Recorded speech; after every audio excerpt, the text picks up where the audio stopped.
Welcome to The Explainer. Today, we're diving into an absolute masterclass of a business case study. We're going to look at how one single company completely redefined the global entertainment industry. This is a wild story of strategy, high-stakes gambles, and totally shifting consumer psychology.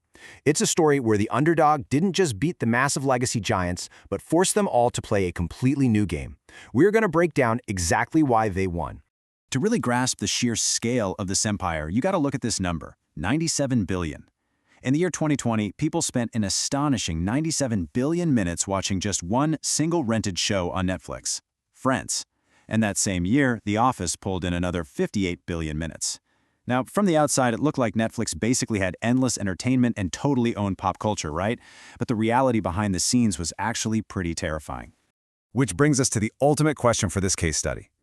How in the world did a company built almost entirely on renting other people's stuff survive what was basically a ticking time bomb? And not just survive, but go on to defeat the biggest, oldest legacy studios in the world. It's a masterclass in market timing, crazy innovation, and just ruthless execution. All right, here's our roadmap for today. We'll start with the pre-streaming era, move into the turning point, then the streaming war, break down the winning moves, look at some missteps and realities, and wrap up with exactly why Netflix won. Okay, part 1, the pre-streaming era, the problem and early story. So think back to the legacy era for a second. We were all completely trapped, right? Paying those awful late fees at Blockbuster, dealing with grainy DVR recordings, and handing over massive chunks of cash for a 200-channel cable bundle when we literally only watched maybe 3 shows. The Netflix promise was straight up magical. They started with that genius DVD by mail service, but then streaming made it instant. Just one app, one flat fee, everything you could possibly want, and absolutely no cable guy drilling holes in your living room wall. But the real magic, that was all under the hood. Their early financial model was brilliant because of the cash flow. Think about it. You paid your subscription fee up front at the start of the month, but Netflix didn't have to pay the studios for their content until way later. So they basically always had a mountain of cash on hand. Plus, they relied heavily on what we call comfort shows, stuff like Parks and Rec or The West Wing. These easy, predictable shows were the absolute glue of the platform, keeping you hooked during those quiet months between big movie drops. And hey, remember password sharing? Back then, Netflix literally tweeted, "Love is sharing a password." That wasn't an accident. It was a highly calculated feature. It served as free global marketing, basically training millions of people worldwide to automatically open the Netflix app first. Moving on to part 2, the turning point, renting versus owning.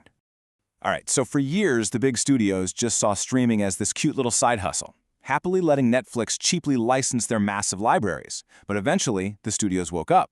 They realized, wait a minute, we're basically renting our best assets to the exact company that is teaching the world they don't need our traditional TV networks anymore. The clock had run out. Behind the scenes, these massive bidding wars erupted. NBC Universal paid around $500 million just to move The Office to their own app, Peacock. Warner Media dropped $425 million to pull Friends back for Max. Almost overnight, those comfort shows, the literal glue of Netflix's audience, were detonating like time bombs. So Netflix was totally backed into a corner here. They faced a brutal, existential choice. Either they keep paying ridiculously inflated fees to rent yesterday's hits, or they walk away entirely and pour all that cash into content they could control forever. And as we know, they chose ownership. They took on roughly $15 billion in debt by 2020 just to build an entire platform's worth of original content from scratch. Because renting comfort shows offered exactly zero defense against competitors, but owned originals, those were permanent assets. Which brings us to part 3, the streaming war, the studios strike back.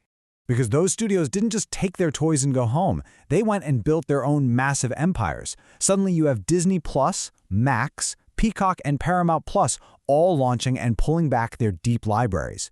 This completely killed the unique advantage Netflix used to have. Think about it. When everybody suddenly has exclusive hits and comfort shows, the entire rulebook changes. The game shifted completely from whoever has the best borrowed culture to whoever has the strongest, deepest brands.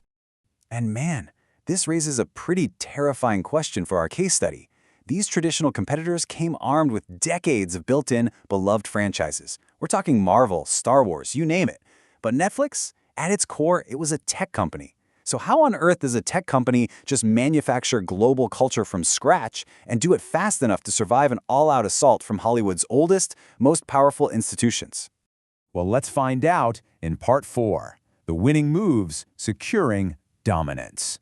Okay, so Netflix pulled off an absolute masterstroke of business strategy, and they did it in 3 key steps. First, they proved they could actually manufacture culture with hits like House of Cards. And then they created massive, unignorable urgency with Stranger Things. These weren't just shows you left on in the background. You had to actively sit down and watch them. Second, they sidestepped the massive costs of Hollywood blockbusters by pivoting to low-cost global volume. By investing in shows like Squid Game from Korea or Money Heist from Spain, they got incredibly fresh content that was significantly cheaper to produce, but could easily be dubbed for a massive worldwide audience. And finally, step 3, they weaponized the binge release model. Now, dropping an entire season all at once wasn't just them trying to be super convenient for us users. No, the goal was calculated survival. The mindset was, take over the entire cultural conversation for a single weekend or risk being completely forgotten by Monday.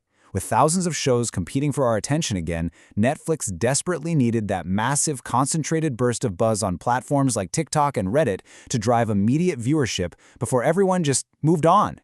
But here's the thing. Urgency alone isn't enough. You need habits. To rebuild those super reliable daily viewing patterns they lost when the classic sitcoms got pulled, Netflix is making some seriously aggressive moves right now. I mean, they just dropped billions for WWE Raw to secure a fiercely loyal weekly audience. They're airing live events like NFL games on Christmas Day, or that massive Jake Paul and Mike Tyson fight. They've even pushed hard into the mobile gaming market. Why? Because their ultimate goal is to become your default app. Every 15 spare minutes you spend playing a game or watching a live event in their ecosystem is 15 minutes you aren't sitting there thinking about canceling your subscription. But it hasn't all been smooth sailing. Let's get into Part 5, Missteps and Realities Hitting the Ceiling. For years, the CEO famously bet that Netflix could attract new subscribers way faster than that massive $15 billion debt clock was ticking. And honestly, for a long time, their trajectory looked absolutely unstoppable. They had this incredibly steady growth from 2015 to 2019, which then exploded into an unprecedented boom during the 2020 pandemic. But eventually, you just kind of run out of people. In 2022, they hit a terrifying ceiling and actually lost 1 million subscribers. The music completely stopped, and Wall Street panicked. So, this sudden, scary stall in growth forced Netflix to make some highly controversial, highly defensive decisions. Remember how password sharing used to be love? Yeah, suddenly that was redefined as a giant, gaping hole in their balance sheet. They cracked down hard, implementing strict location verifications and slapping on extra member fees. At the same time, they killed off their basic ad-free plans to force users into higher premium tiers if they wanted things like 4K streaming. And perhaps the biggest shift? They introduced an ad-supported tier. From a pure business perspective, the math is undeniable. Ads actually make them more money per user, even if the subscription price is lower. So while it successfully drove up their revenue in the short term, it definitely chipped away at a lot of that consumer goodwill they'd spent years building. And because of all these rising costs and content being scattered everywhere, consumer behavior has shifted dramatically. Today, roughly 1 in 5 people are what the industry calls serial churners. Instead of just blindly paying every single month, we've all turned into these rational spreadsheet managers, right? We'll subscribe to an app for one specific show, binge it, cancel immediately, and just hop to another app the next month. That all the habit of absolute, unquestioning loyalty, it's fracturing. Which honestly leads us to the ultimate, kind of hilarious irony of this whole case study, the cable paradox. We all cheered so loud when we finally escaped those complicated bundles and crazy high fees of traditional cable.